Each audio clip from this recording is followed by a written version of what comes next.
connais pas, mais j'entends que vous vouliez me faire l'honneur d'assister à cette soirée. Que vous avez entrepris un voyage pour cela. Il est normal que l'on vous attribue une place. Tout à fait normal. Et je suis sûr que c'est ce qu'aurait fait mon père. Oh, mais oui, oh, comme vous lui ressemblez. Et la voix aussi, exactement sa voix. Vous êtes Frédéric Franck. Je vous remercie beaucoup. J'aurais aimé accepter votre aimable invitation. J'ai tant rêvé que vous soyez différent des autres.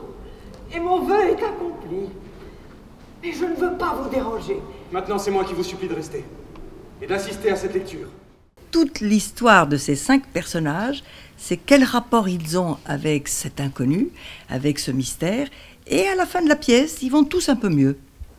Pas tout à fait, mais enfin quand même. Un mystère à propos de mon père que je ne dois pas connaître, c'est ça? Je crois que ton imagination t'emporte. C'est bizarre.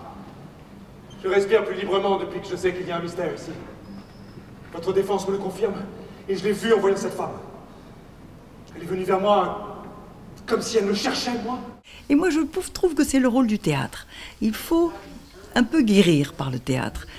On commence avec des problèmes affreux, avec des gens qui sont dans la merde totale, et puis petit à petit, ça se dénoue grâce à des confrontations, à des révélations, des coups de théâtre.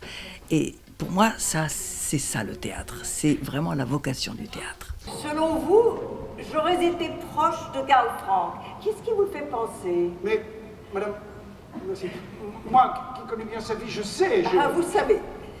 Et depuis quand? Mais je le sais depuis longtemps, bien sûr, mais des détails seulement, je n'avais pas tous les éléments. Je vous le demande parce que, comme vous vous en doutez, j'ai lu votre biographie de Karl. Plusieurs fois même. Elle est très, très copieuse et précise. C'est vraiment étonnant que vous ayez pu déterminer si exactement le jour de l'arrivée de son perroquet et même le prix du volatile. Mais je ne me souviens pas d'avoir trouvé dans toute cette œuvre le moindre signe de l'importance que j'aurais eue dans la vie de Karl Franck, à moins que ça m'ait échappé. C'est la première fois que nous la jouons en extérieur et dans un festival. Et pour nous, ça va être un test très intéressant, vous savez, parce qu'on va tout de suite voir si la pièce tient le coup, j'en suis sûre, hein, parce que quand les textes sont beaux, ils sont beaux partout, et ils sont même encore mieux dans un cadre comme ça. Ils vont être magnifiés par la beauté du palais Comtal. Mais c'est une expérience. Et puis, vous savez, c'est ça qui est beau au théâtre. C'est que on est chaque fois dans des conditions différentes. Et puis, il faut accepter le challenge. Moi, je suis une actrice à l'ancienne.